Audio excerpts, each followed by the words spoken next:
fort, si, encore fort, hein. Encore un peu fort. Voilà. Bah oui, c'est ça, c'est embêtant. Surtout quand c'est la vidéo, ouais, c'est embêtant. Il faudrait que la caméra soit plus près de... C'est encore fort. Oui. 1, 2.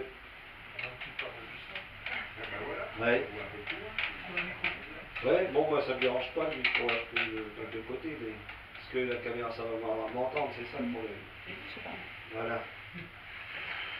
Alors vous pouvez suivre les cultes hein, sur Facebook, sur notre page Facebook, si vous avez un compte Facebook, vous demandez à être invité, puis on vous invite chaleureusement. Et vous-même, vous n'avez pas besoin d'être invité, vous pouvez aller directement sur le compte si vous avez un compte Facebook. Et puis là, vous pouvez voir les cultes du dimanche matin, puis aussi d'autres nouvelles du Top Chrétien ou enseigne-moi.com, etc. Et je bénis le Seigneur pour ces choses qui servent pour le royaume de Dieu, pour certaines bien sûr. Hein.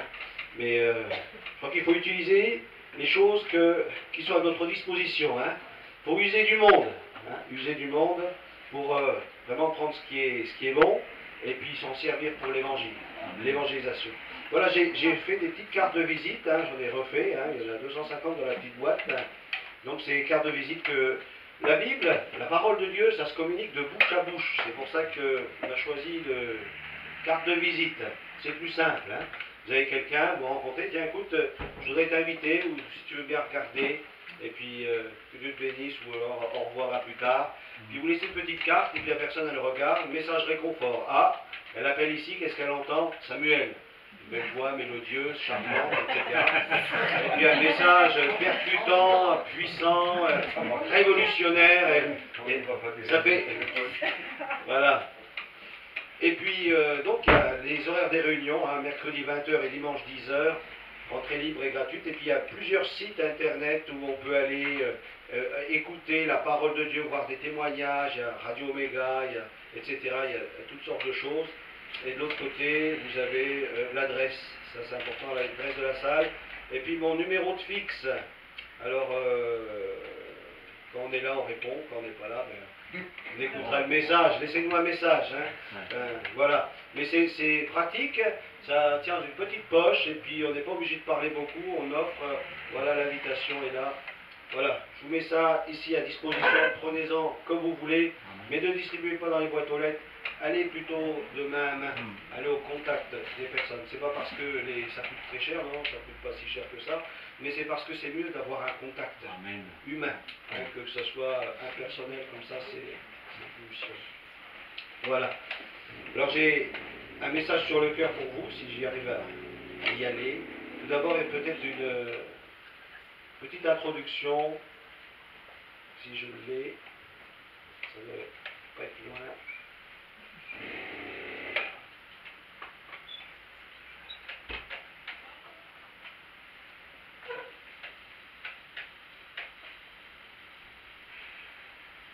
Bon.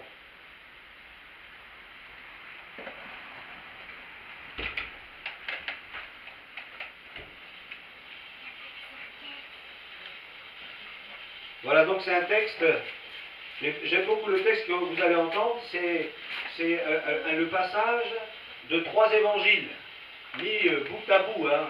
C'est-à-dire qu'il y a eu des trous qui ont été complétés par l'autre évangile, etc.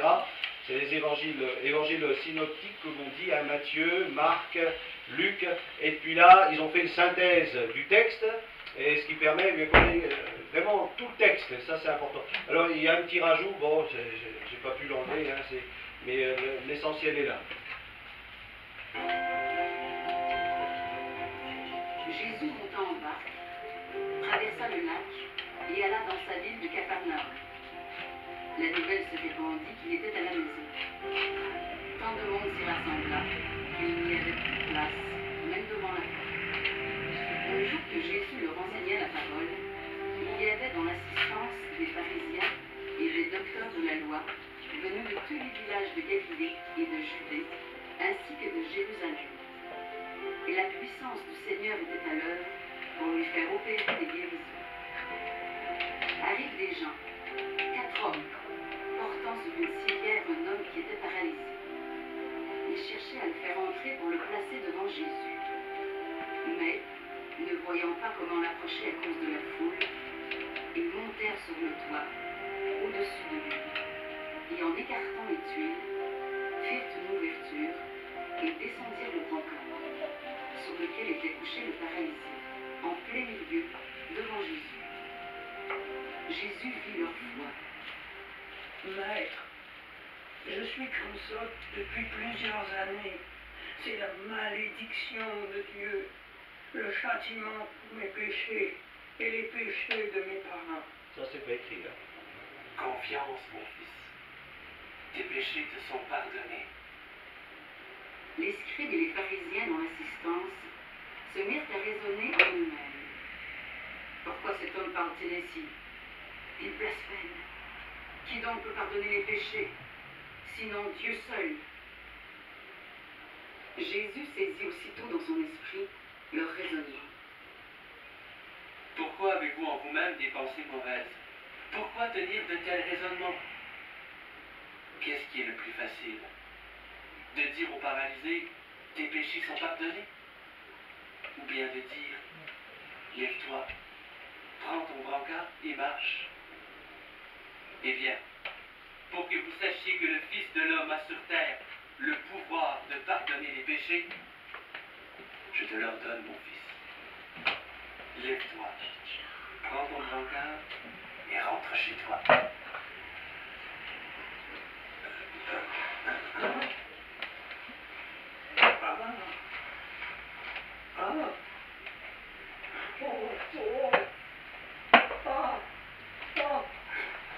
Je peux bouger. Mes mains, mes pieds. Je peux marcher. À l'instant même, celui-ci se leva, prit ce qui lui servait de lit, et sortit devant tout le monde, s'en alla chez lui, en rendant gloire à Dieu. Je marche. Merci, Seigneur. En voyant cela, tous étaient stupéfaits. Remplis de crainte, ils rendaient gloire à Dieu qui a donné un tel pouvoir aux hommes. Aujourd'hui, nous avons vu des choses extraordinaires. Nous n'avons jamais rien vu pareil.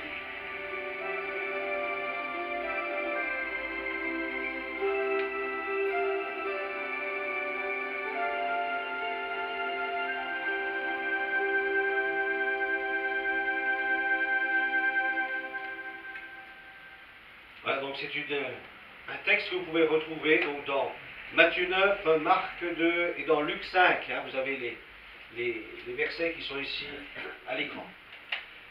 Avez-vous déjà vu quelqu'un marcher comme ça, un miracle, où vous voyez quelqu'un qui vient dans une réunion et au moment où on prie pour lui, il se lève et est complètement guéri? Est-ce que vous avez déjà vu ça? Non. Bon, Christian, t'as jamais vu non plus? Vous n'avez jamais vu ça? Je vais quand même pas être le seul à avoir vu ça. Bon, moi j'ai vu ça, hein. J'ai vu ça, et pas un, plusieurs. Hein. Et c'est formidable lorsqu'on voit Dieu agir d'une manière miraculeuse. Il y a une crainte de Dieu qui saisit notre cœur, c'est extraordinaire. Et on n'a qu'une envie, c'est de revoir le Seigneur agir de cette manière-là, avec puissance et avec gloire. Notre Dieu est grand. Amen. Amen. Il est plus grand que nos raisonnements, que nos mentalités, que notre religiosité.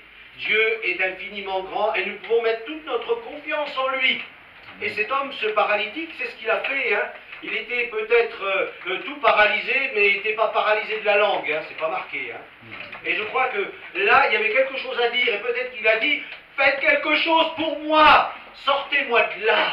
J'en ai marre de vivre pendant tant d'années cette situation. J'ai entendu qu'il y a un Nazaréen qui parle. Et il y a des miracles. Il va de ville en ville, de village en village, et il rend témoignage que Dieu est un Dieu vivant et puissant qui agit encore aujourd'hui.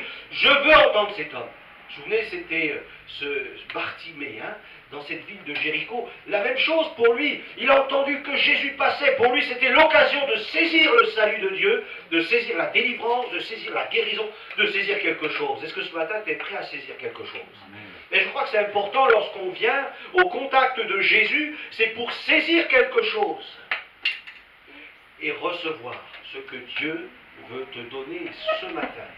Dieu, il a quelque chose, le Seigneur a quelque chose pour toi ce matin, si réellement tu le veux, de tout ton cœur.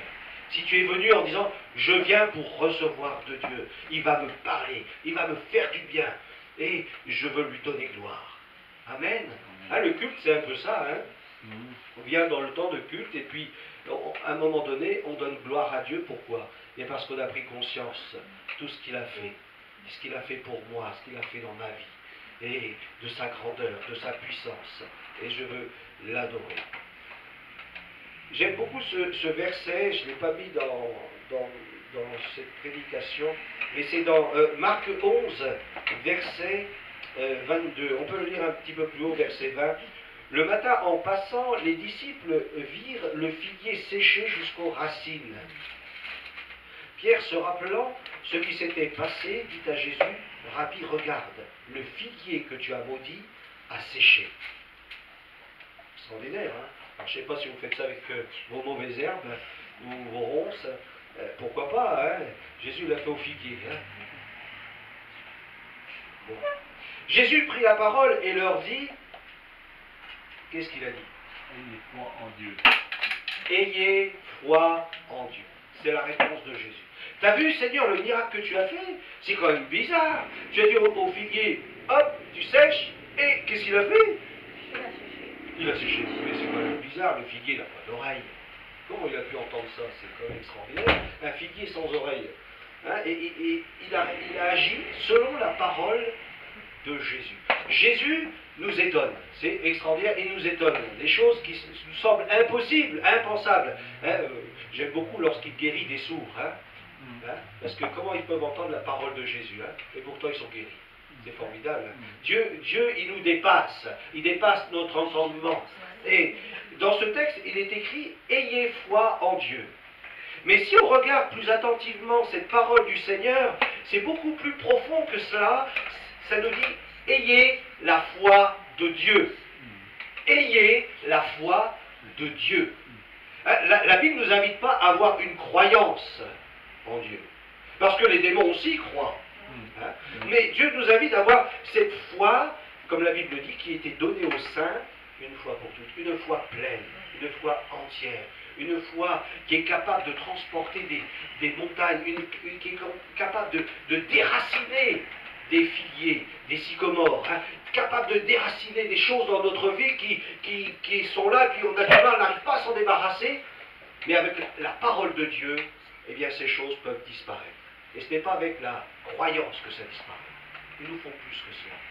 Alors peut-être on vient au contact de Jésus au tout départ, c'est avec une croyance, on s'attend à quelque chose, on a une certaine espérance, on espère que quelque chose puisse arriver. Alors ça, c'est pas la foi.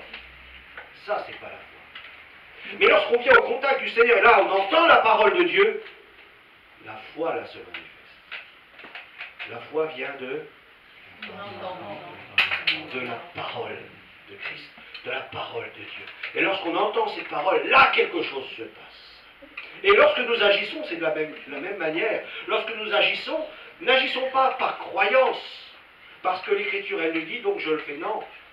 Faisons-le parce que nous avons entendu Dieu parler à notre cœur. Il a mis en moi une ferme assurance. Amen. La foi, c'est une ferme assurance.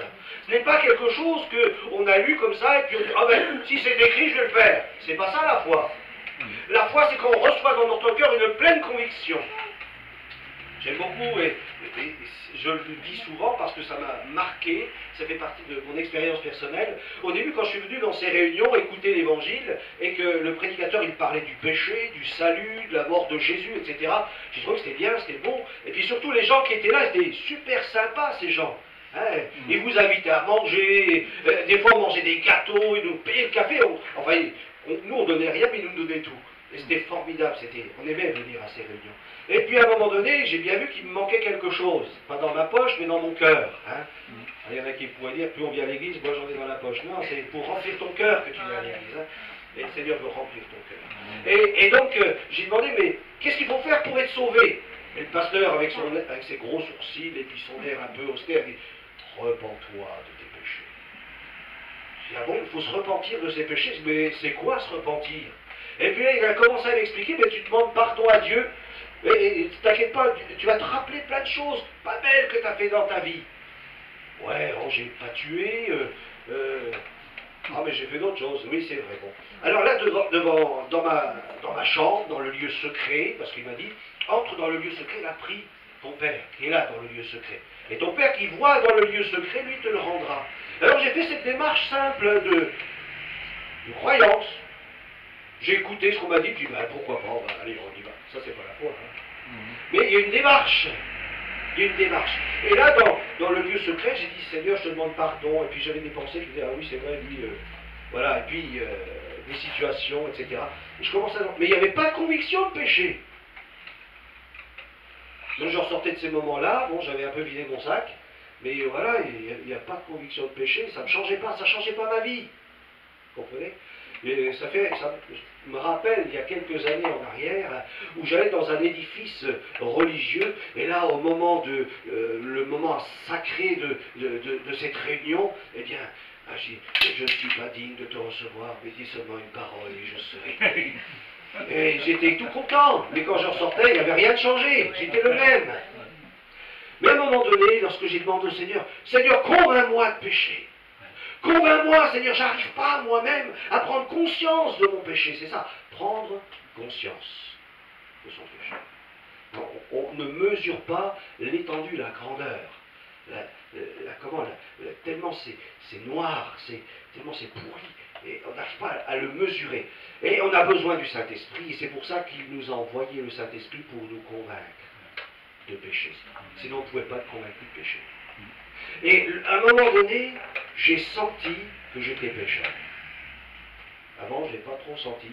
J'étais pas si bien, mais bon, il y en a que c'est pire. Hein. Mais là, à un moment donné, j'ai senti que j'étais pécheur, et j'ai commencé à pleurer.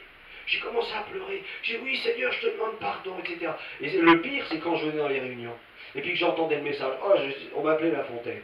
Hein, c'est pas Jean de La Fontaine, mais on m'appelait La Fontaine. Tellement j'étais touché par le message, le cœur était déchiré. Et quand il y avait un appel, qui me donnait son cœur? Eh, moi. Parce que j'avais pris conscience par le Saint-Esprit. Il y a une conviction de péché qui était sur moi. Mais là encore, le salut n'était pas encore arrivé. Il a fallu qu'il y ait la parole de Dieu. Et cette parole, au cours d'une réunion, où il y avait toujours ce message de l'Évangile, et cet appel au salut, je me suis levé, en fermant les yeux en pleurs, et puis en criant, Seigneur, sauve-moi. Et à un moment donné, j'ai eu une vision. Et dans cette vision, j'ai vu le visage de Jésus tuméfié, meurtri, blessé. Enfin, j'ai vu le visage, c'est un grand mot. J'ai vu une espèce de visage, tellement il était marqué par les coups. Et puis ce visage, ces yeux qui se tournaient vers moi et qui me disaient, c'est pour toi. Et à ce moment-là, j'ai su que j'étais sauvé. J'ai su que j'étais sauvé. À partir de ce moment-là, j'ai su que j'étais sauvé. Est-ce que tu es sauvé? Pose-toi la question, c'est important. Est-ce que tu es sauvé? Est-ce que je suis sauvé? Est-ce que je suis réconcilié réellement avec Dieu? Est-ce que j'ai réellement reçu le pardon de mes péchés? Est-ce que vraiment je lui appartiens? Est-ce que je sais que si un jour il vient, eh bien je partirai à la rencontre sur les nuées du ciel, à la rencontre du Seigneur? C'est important, la question du salut. Ça concerne l'éternité. Tu sais, la vie chrétienne, c'est bien ici-bas, hein, on apprend à vivre dans une communauté où on essaie d'être sympa les uns avec les autres, c'est bien. Mais ce n'est pas simplement pour le moment présent, la vie chrétienne, mais c'est pour l'éternité. C'est pour un jour vivre avec lui, pour l'éternité. Alléluia. Ayez la foi de Dieu. Parce que lorsqu'on a la foi de Dieu, les choses réellement changent. Et tout devient possible. Car tout est possible à celui qui croit. Alléluia. Or, après quelques temps, il était entré à Capernaum, un jour où il était en train d'enseigner. On a appris qu'il était à la maison.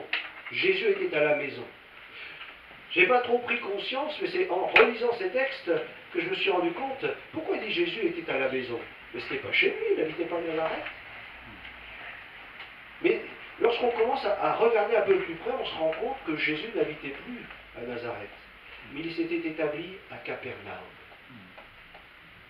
Et là, il vivait avec, je pense, Pierre, André, et puis, voilà, il y avait même la belle-mère qui, des fois, faisait à manger. Hein. Alors je pense que ça devait être une grande maison. Hein. Mais il était là comme chez lui. Et vous savez ce que ça veut dire, Capernaum?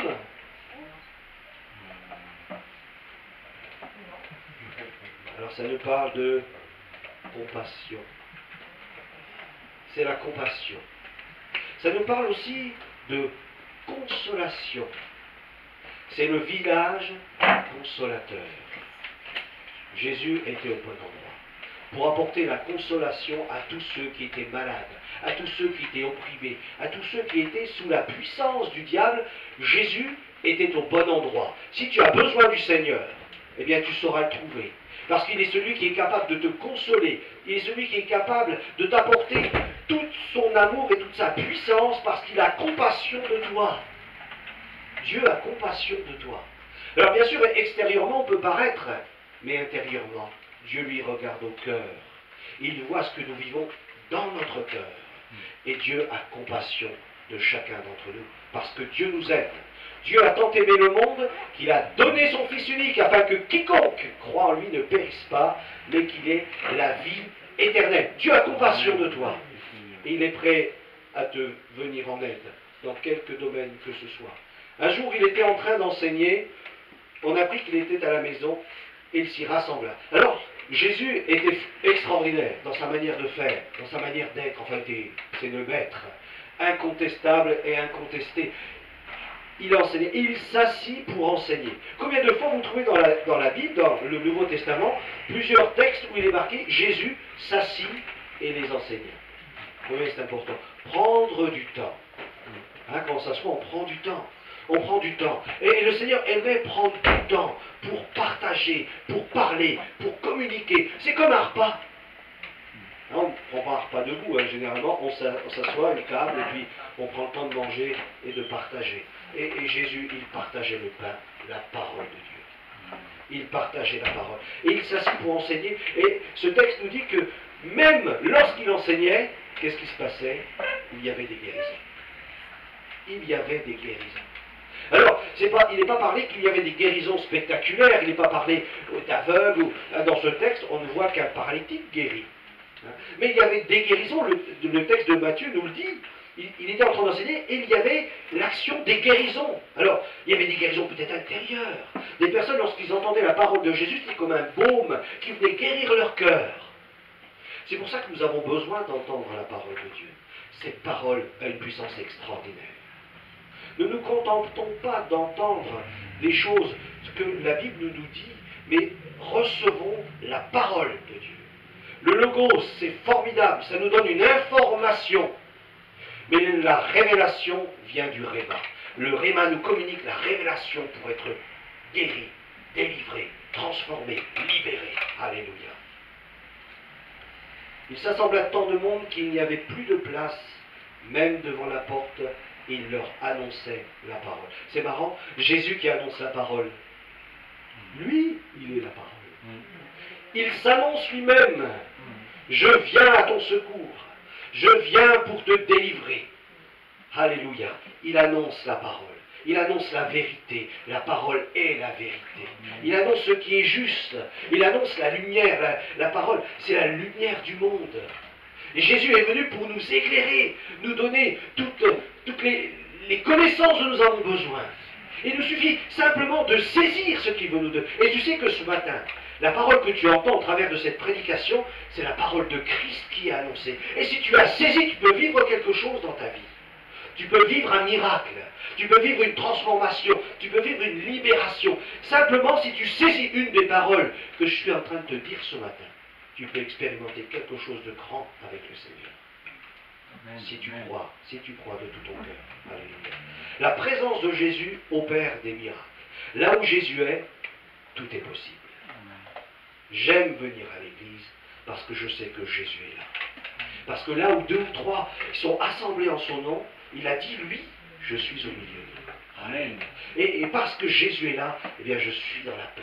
Parce que je sais que mon Rédempteur, il est vivant. Et je sais qu'il ne m'abandonnera pas. Je sais qu'il prendra soin de moi. Je sais qu'il connaît mon cœur. Et par une parole prophétique, par une parole de sagesse, une parole de connaissance, je peux recevoir sa parole. Et ce matin, mon frère, ma soeur, je veux te prêcher la parole par prophétie. par révélation, de communiquer la parole de Dieu avec puissance, que quelque chose se passe en toi, que tu puisses ressortir dessus en disant « ça m'a fait du bien !» Ça m'a fait du bien, j'ai senti quelque chose. C'était dans cette salle, c'était avec ces gens, pourtant on n'était pas nombreux, mais j'ai ressenti quelque chose, c'était vivant, ça m'a fait tellement de bien. Dieu veut te toucher ce matin.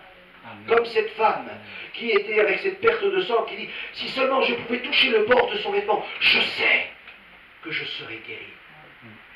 Simplement toucher le bord du vêtement de Jésus. Cette femme syrophénicienne qui était là au contact du Seigneur, qui dit « Seigneur, viens en aide, ma fille est cruellement tourmentée par un démon. » Et Jésus lui dit « Mais tu sais ma fille, je suis venu pour les brebis perdues du pays d'Israël.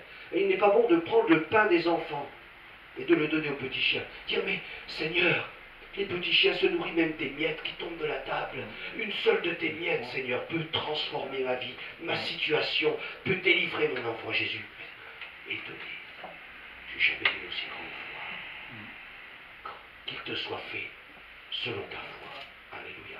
Ce matin, qu'il te soit fait, mon frère, ma soeur, selon ta foi, que tu puisses recevoir le miracle de Dieu dans ton cœur. Alléluia. Quand il n'y a plus d'espoir, il y a encore un espoir. Cet homme était paralysé, paralytique, sans espoir, au bout. Vous pouvez se dire, je pense encore à ces lépreux lorsqu'ils sont venus vers Jésus, ces 10 lépreux, et ils étaient sans espoir, sans espérance. Qu'est-ce qu'ils pouvaient espérer? Pas d'amélioration à leur situation.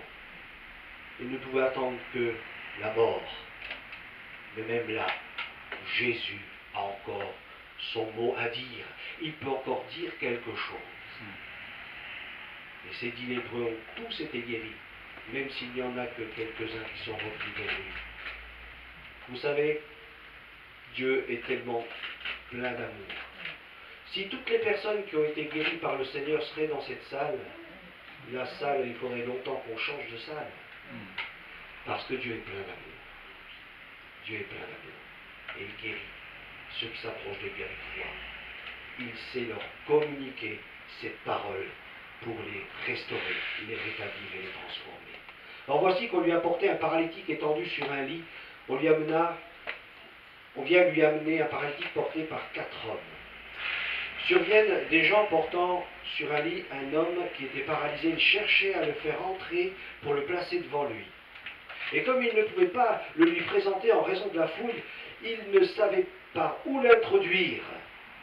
Ça me fait penser encore à ce Bartimée qui voyait et entendait Jésus plutôt. Et là, il voulait s'approcher de Jésus, mais il y avait tellement une masse autour de lui que c'était difficile de s'approcher de lui. Si tu veux vraiment la bénédiction, si tu veux vraiment la bénédiction, c'est possible, mais si tu le veux vraiment, si tu le veux vraiment, alors il faut persévérer, ne pas se laisser découragé. Et comme il ne pouvait pas le lui présenter en raison de la foule, il ne savait pas où l'introduire, ils le montèrent sur la terrasse, ils défirent le toit au-dessus de l'endroit où il se trouvait, ayant creusé un trou à travers les tuiles, ils firent descendre le grabat où gisait le paralytique, ils le descendirent avec sa civière au milieu de l'assistance devant Jésus. 4 hommes pour porter un homme. Un homme qui ne pouvait pas se déplacer, mais un homme qui avait un espoir, une espérance. Un homme qui les disait, pourquoi pas? Il a guéri tant de malades, pourquoi pas moi? Peut-être sa famille a dit, mais écoute, ça fait tellement longtemps qu'il est dans cette situation-là, pourquoi ça changerait? Pourquoi ça changerait? Dieu peut tout changer, si tu crois vraiment. Dieu peut tout changer. Toutes les situations ne sont pas fermées avec Dieu, mais il est celui qui est la porte.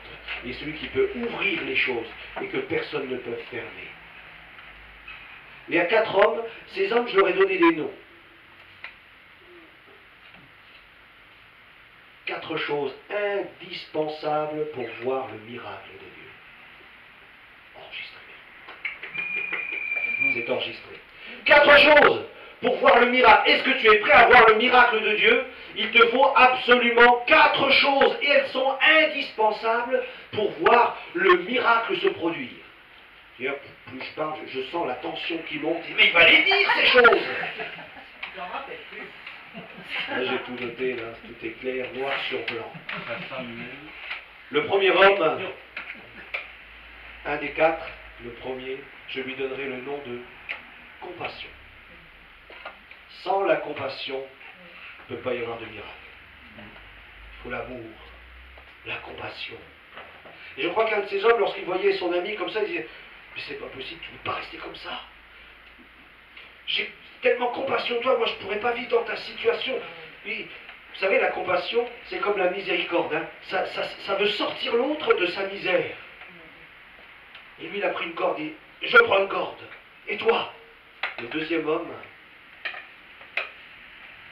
la persévérance. Celui qui a de la persévérance. C'est dur la persévérance. Hein. On se laisse facilement décourager. Hein. Aux premières vagues, aux premières tempêtes, oh puis bon, ouais, c'est bon, on baisse les bras. Alors que la parole de Dieu nous dit que celui qui persévère dans la foi, il hérite les promesses. Mais simplement, persévérer. Ne te laisse pas te décourager. Vous savez, il y en a un qui ne veut pas que tu vives les choses de Dieu. C'est le diable.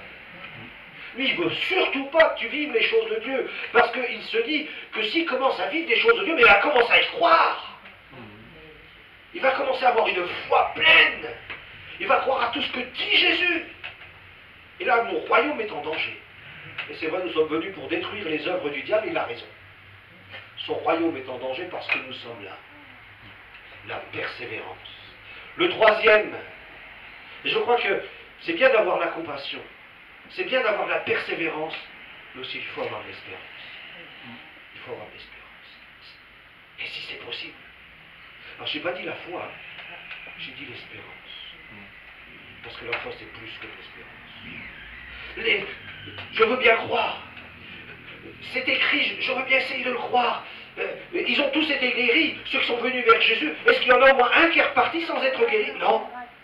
Tous ceux, écoutez bien, hein, tous ceux qui sont venus à Jésus, tous ont été guéris. Il n'y en a pas un qui n'a pas été guéri. Ceux qui n'ont pas été guéris, c'est ceux qui ne sont pas venus à Jésus, qui ont été là comme spectateurs et qui ont attendu que la réunion se passe. Mais ceux qui sont venus à Jésus, tous ont été guéris. Vous savez pourquoi je le sais? Parce que devant le tombeau de Lazare, Jésus a dit, je sais que tu m'exauces toujours. Toujours. Il n'y a pas eu un moment où Jésus n'a pas été exaucé. Donc je crois de tout mon cœur que tous ceux qui sont venus à Jésus pour être guéris ont été guéris. Amen.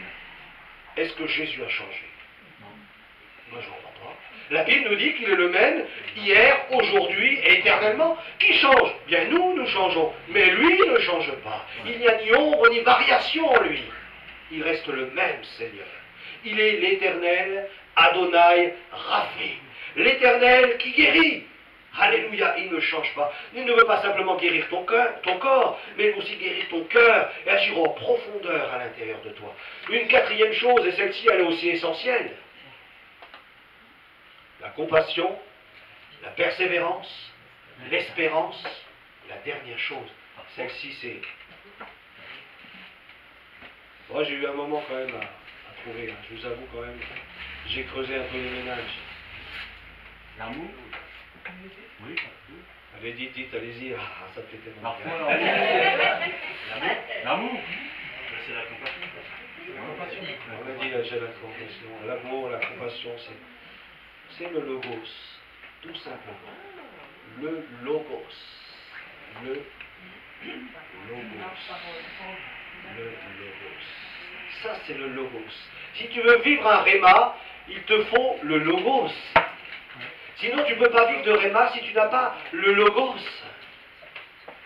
Je me souviens de ce témoignage de cet homme qui s'était jeune converti, il était dans son lit, puis depuis qu'il s'est converti, il aimait la Bible. C'est marrant, hein? Dès qu'on se donne au Seigneur et puis qu'on vit l'expérience de la nouvelle naissance, c'est formidable.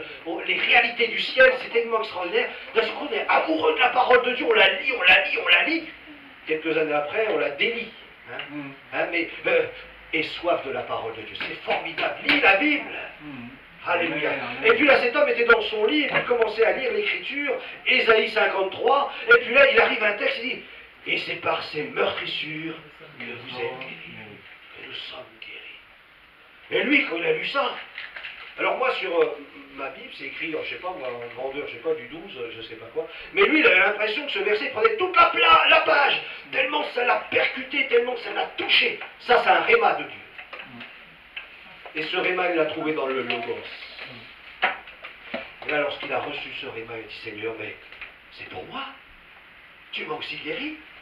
Merci, Seigneur. Et cet homme était guéri, cet ulcère, de ces problèmes d'estomac qu'il avait depuis des années. Est-ce que tu es prêt à croire ce que Dieu dit? Lis la parole de Dieu. La foi vient de ce que l'on entend, et ce que l'on entend vient de la parole de Dieu. Et combien c'est important de la lire, de la méditer, de la relire. Et Seigneur, je veux recevoir ta parole. Je ne veux pas que ça reste une résidence intellectuelle. Je connais plein de versets dans ma tête.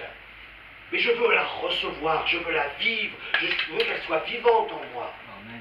Alléluia, gloire à Dieu. Jésus regarde au cœur. Ça, c'est formidable. Jésus voyant leur foi. Jésus voyant leur foi. Il y avait on pourrait dire que c'était un bon plat. Hein. Vous savez que Jésus, c'est le consommateur de la foi. C'est le consommateur. Hein. Il se nourrit de la foi. Il aime la foi. Il honore la foi. Il prend plaisir. La Bible nous dit que si on veut plaire à Dieu, il nous faut avoir la foi. Il nous faut avoir la foi si nous voulons plaire à Dieu. La foi de Dieu. Alléluia. Dieu regarde au cœur. Jésus, voyant leur foi, il dit au paralytique, confiance, mon enfant, mon ami, tes péchés te sont remis. Jésus, il voit au cœur. Il voit même au-delà de ce que physiquement nous pouvons vivre. Ce paralytique était venu vers Jésus pour être guéri. Hein? Je me souviens de cet aveugle, lorsque, je crois que c'est un aveugle, je ne sais plus, il est venu vers Jésus, puis Jésus, qu'est-ce que tu veux que je te fasse? Il dit, mais Seigneur, tu vois pas tu vois pas que je vois pas? C'est vrai. Mais le Seigneur, il voit plus loin. Ah oui, bon, je vais te guérir ton corps. Allez, hop, mais ton cœur. Parce que ton corps, un jour ou l'autre, hein, Lazare, il est ressuscité, mais vous savez qu'un jour, il est mort. Hein. On le saurait, ce ne serait pas mort. Hein. Mais ouais, il est bien mort après, hein, et il est remort. Hein. Il est remort. C'est pas comme Judas, lui, il est remort, mais c'est pas dans le bon sens. Hein. Mais Lazare, de nouveau, il est mort. Et Dieu, il voit notre âme. Il voit notre éternité. Il voit notre vie avec lui. Et le Seigneur, parfois, lorsqu'il vient à notre rencontre ou aux rencontres d'amis, lorsqu'ils sont au dernier moment de leur vie, ce n'est pas forcément pour les guérir. Et parfois, je bénis Dieu pour ces temps de maladie qui durent, parce que ces temps nous amènent à prendre conscience de beaucoup de choses, à faire le point, à réfléchir. Et puis au moment où c'est prêt, bon, maintenant je vais te chercher. Alléluia. Amen. Dieu voit l'éternité. Il voit beaucoup plus loin que nous. Et comme je vous ai dit tout à l'heure, le nombre de personnes qui ont été guéries par le Seigneur, c'est extra. Il y aurait je ne sais pas combien de personnes ici, rien que dans cette ville de l'île sur le lit, qui ont été guéries par le Seigneur de toute la région. Il nous faudrait acheter un grand local de je ne sais pas combien de places pour accueillir toutes ces personnes, si vraiment elles revenaient vers le Seigneur, étant reconnaissants de ce que Dieu a fait pour eux. Mais Dieu voit notre cœur, il voit notre âme, il voit notre besoin. Confiance, mon enfant, tes péchés te sont remis. Et j'aime beaucoup parce que Jésus, c'est la parole. Et quand Jésus dit ça, il ne le dit pas pour rien. Psaume 103. Allez-y. Moi j'ai mis juste la référence Psaume 103. Un beau psaume, hein, formidable. Mais Jésus, c'est la parole. Et lorsqu'il parle, il sait que dans l'assistance, il y a des religieux, des gens qui connaissent bien la Bible. Et quand Jésus dit ça, tout de suite, tac, il voit un verset de la parole.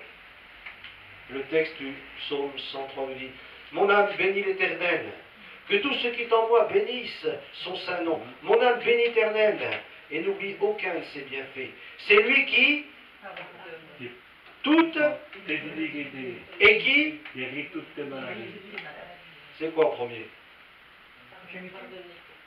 Pardonne. Et après, il guérit. Et Jésus littéralement manifeste ce texte devant toute l'assistance. Ça a dû être un choc pour les religieux de l'époque. Qui peut pardonner les péchés? Qui peut pardonner les péchés? Les choses se passaient dans leur tête. Qui peut pardonner les péchés? Et Jésus dit, mais qu'est-ce qui est plus facile? Hein? Ouais. Seigneur, il a beaucoup de compassion, hein, parce que moi j'aurais été à sa place. Hein? J'aurais fait un petit peu marcher les gars. Hein? Mais Jésus a beaucoup de compassion. Il leur dit, mais qu'est-ce qui est plus facile de dire? Tes péchés te sont pardonnés, ou lève-toi et marche. Il y en a beaucoup qui disent, oh mais t'inquiète pas, le Seigneur t'a pardonné.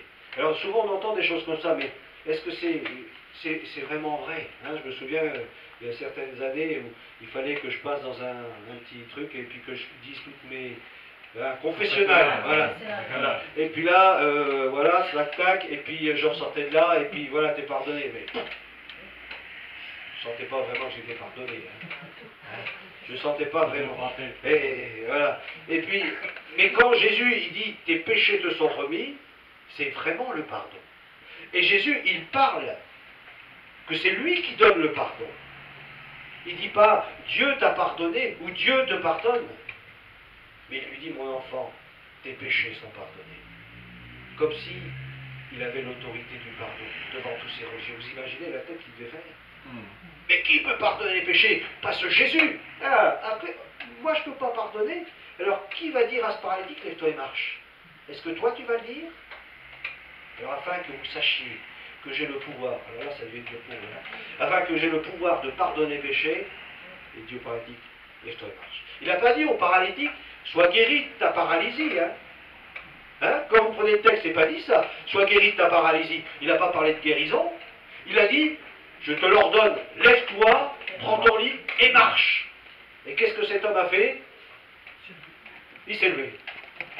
Ça c'est important. Hein? Ça c'est important. Lorsque tu entends la parole de Dieu, tu y crois. Lorsque tu entends la parole de Dieu, tu te mets en œuvre. Souvenez, cet homme qui est venu vers Jésus, c'était un aveugle. Et Jésus lui dit, va te laver au réservoir de Siloé. Et si l'aveugle, il aurait dit, oh, bah, écoute, je vais me laver chez moi, pourquoi là-bas, c'est plus loin que chez moi, je suis plutôt allé chez moi, c'est pareil, de l'eau, c'est de l'eau. Mais non, il fallait obéir. C'est la foi, pour qu'elle ait son impact, il faut qu'elle soit suivie d'une obéissance. L'obéissance de la foi, c'est pas une chimère, c'est une réalité. Obéir à ce que Dieu nous demande. Même si cela nous semble impossible à nos yeux. Mon frère, ma soeur, tu souffres, mais je te le dis au nom de Jésus-Christ. Lève-toi et marche. Il y a la porte du temple. Qu'est-ce qui s'est passé? La même chose. Un homme qui était là à la porte du temple, et puis là, Pierre et Jean, ils passent, ils voient cet homme, et je pense que Jésus était passé déjà plusieurs fois devant lui, et puis il faisait l'aumône, il s'attendait à recevoir quelque chose, et puis il fixait du regard. Et d'abord, c'est même Pierre qui dit, regarde-le. Et au moment où il dit, lève-toi, cet homme s'est levé. Il a reçu la parole, il a saisi et il s'est levé. Il n'est pas parlé de guérison, un ordre, le figuier maudit, hein, c'est un peu ça, hein, le figuier maudit, il a dit au paralytique, lève-toi. Et d'un seul coup, ses membres, eh bien, sont revenus fermes. Ses membres ont de nouveau fonctionné, comme auparavant. Or, il y avait là dans l'assistance quelques scribes qui pensaient en eux-mêmes se dire par devers, eux, les scribes et les pharisiens se mirent à penser, comment celui-là peut-il parler ainsi? Blasphème, qui est celui qui profère des blasphèmes? Qui peut remettre les péchés sinon Dieu seul? Aussitôt Jésus se rendant compte intérieurement qu'ils pensaient ainsi en eux-mêmes, connaissant leurs sentiments, prit la parole et leur dit, pourquoi de telles pensées? Pourquoi ces mauvais sentiments dans vos cœurs? C'est difficile parfois de se réjouir pour des incrédules, des gens qui sont opposés, de se réjouir des choses de Dieu. Et là, ils sont toujours en train de chercher la petite bête. Hein? Ouais, mais le paralytique, il s'est levé, d'accord, mais il a d'abord mis le pied droit, hein, pas le pied gauche. Donc, oh, je pense que... Non, mais il s'est levé, il a été guéri, alors c'est tout, donne gloire à Dieu. Cherche pas, coupe pas les cheveux en quatre. Quand il y a un miracle, reconnais-le, puis c'est tout, dis merci Seigneur. Et puis c'est tout simple. Ne cherchons pas à essayer de détruire la foi. Parce que c'est là, c'est à lui que nous nous attaquons. Pourquoi de telles pensées? L'incrédulité est un grand péché. Parce que c'est l'incrédulité qui nous mène en enfer. C'est l'incrédulité qui nous mène loin de Dieu. Ne pas croire ce que Dieu dit, c'est la pire chose. Comprenez? Le message de l'évangile, c'est le message du salut. Ne pas croire dans ce message, ça nous condamne. L'incrédulité, c'est le pire des péchés. Quel est donc le plus facile de dire au paralytique, tes péchés te sont remis, ou de lui dire, lève-toi, prends ton grabat et marche? Eh bien, pour que vous sachiez que le Fils de l'homme a le pouvoir sur la terre de remettre les péchés, je te l'ordonne, dit-il au paralytique, lève-toi, prends ton lit, ton grabat, ta civière, et va-t'en chez toi, retourne chez toi. Et à l'instant même, il se leva sous les yeux, et aussitôt, sous leurs yeux, et aussitôt, prenant son grabat, et il a peut-être dit, c'est peut-être dit, il faut que j'en profite maintenant parce que, voilà, ça tient. Et des fois, c'est un peu ça, hein. On est quand même incrédule. Dès qu'on vient à la prière, on sent, ouais, j'ai senti, j'étais béni. Et puis on sort, et puis d'un seul coup, on dit, ah, moi je crois que c'est là. Ah non, en fin de compte, j'ai pas été guéri. Qu'est-ce qu'il faut faire, hein? Qu'est-ce qu'il faut faire? Ah ben, je reviendrai à la prière dimanche prochain. Mais mon frère, quand tu sens quelque chose qui te touche, même si tu sens rien, juste le fait de croire à ce que la parole de Dieu, lorsque tu la reçois, saisis-la pleinement et confesse-la. Parce que la Bible nous parle de plusieurs guérisons qui sont passées à l'heure même. C'est pas forcément à l'instant même, mais parfois c'est à l'heure même. C'est-à-dire que tu sors de ce lieu et ce que tu crois, il est dit, tu le verras s'accomplir. Donc ça veut dire qu'il peut y avoir un laps de temps avant que la guérison soit effective. Alors demeure ferme dans la foi. Ça aussi c'est important, de demeurer ferme dans la foi. On a prié, maintenant tu crois. Ah oui, on a prié, au nom de Jésus on a prié, reste dans la foi, demeure dans la foi, et tu le verras s'accomplir. Alléluia. Et combien nous avons aussi besoin parfois de tenir les choses que Dieu nous donne, et pas laisser le diable nous les voler. Va-t'en chez toi. Il se leva sous leurs yeux, aussitôt prenant son grabat, sur quoi il gisait. Il sortit devant tout le monde et s'en alla chez lui en glorifiant Dieu, de sorte que tous étaient hors d'eux-mêmes. Alors je ne sais pas ce qu'il a fait en passant devant les religieux. Bon, je ne pense pas qu'il les a nargués, hein. Mais il aurait pu. Ah, vous avez vu Jésus, là, ça va être à moi. Vous êtes qui, vous? Des sacrificateurs, des scribes? Petits joueurs. Mon maître, c'est Jésus. Amen. En qui est-ce que tu te confies? Dans les religieux qui t'entourent? Peut-être dans ton pasteur? Ouais, moi j'ai un pasteur formidable!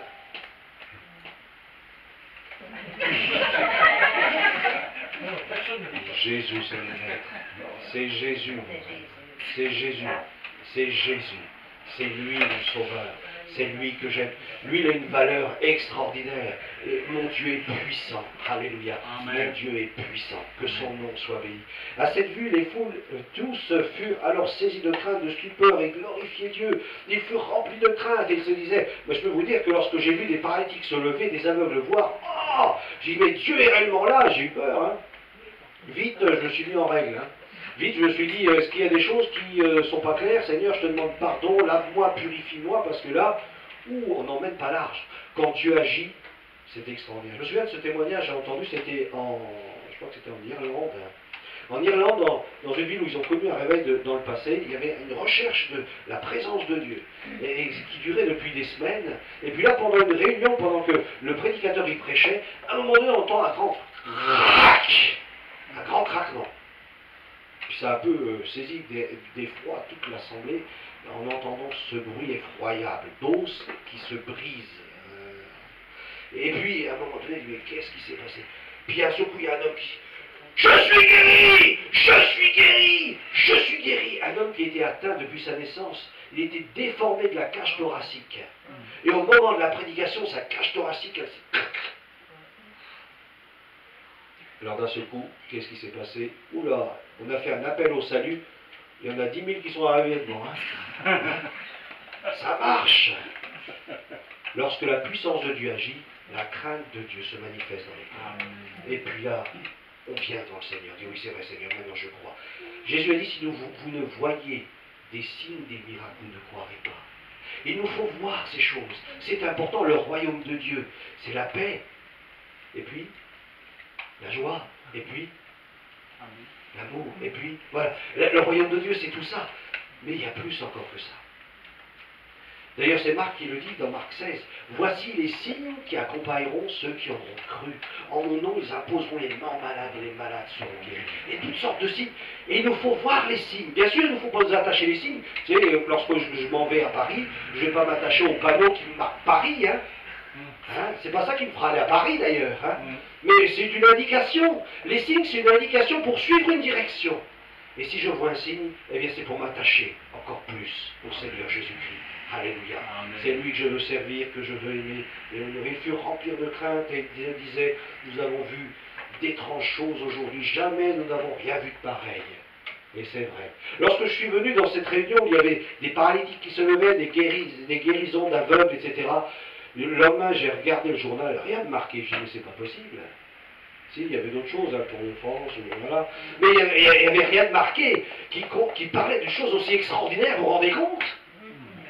Oh, c'est époustouflant, quoi. Nous avons tellement vu de grandes choses avec Dieu. Et le frère pourrait vous en témoigner. D'autres frères pourraient nous témoigner ici, et sœurs, combien ils ont vu de grandes choses de la part de Dieu. J'ai vu aussi de grandes choses de la part de Dieu. Alléluia. Des personnes qui étaient atteintes de maladies incurables, d'allergies incurables, même les médecins ne savent pas comment. On priait au nom de Jésus et étaient guéris. C'est des choses étonnantes, c'est des choses étranges. Dieu agit des fois d'une manière, des fois d'une autre. Et on a prié pour d'autres malades, il n'y avait pas de guérison. Mais pour certains, une guérison extraordinaire. Une personne qui est venue me voir, elle avait une grosseur dans son bas-ventre, et on a prié pour elle. Elle a saisi par la foi. Moi, je n'étais pas spécialement... voilà. J'ai prié pour elle, parce que la parole de Dieu me dit de prier pour elle. J'ai prié, avec le peu de foi que j'avais, j'ai prié pour elle. Elle était guérie. Une autre femme qui avait un problème avec son bras, qui ne pouvait pas lever son bras, on a prié. Moi, j'ai prié pour elle, et puis j'ai dit, alors Seigneur, bon, maintenant on a prié, il faut qu'elle lève son bras. Et j'ai dit, lève ton bras, ma soeur. Elle lève son bras, elle dit, ouais, le Seigneur m'a guéri. J'étais obligé d'arrêter les gens qui partaient, parce qu'il était déjà midi, comme ce matin, en disant, arrêtez, revenez, la soeur va témoigner. À l'instant, elle était guérie. Les choses étranges, formidables que Dieu fait. Croyez à la parole de Dieu. Amen. Notre Dieu est puissant. Alléluia. Je voudrais terminer avec vous par un texte de Matthieu 4. Et puis on arrête là, parce que je ne sais pas combien de temps ça fait que je parle. Matthieu 4,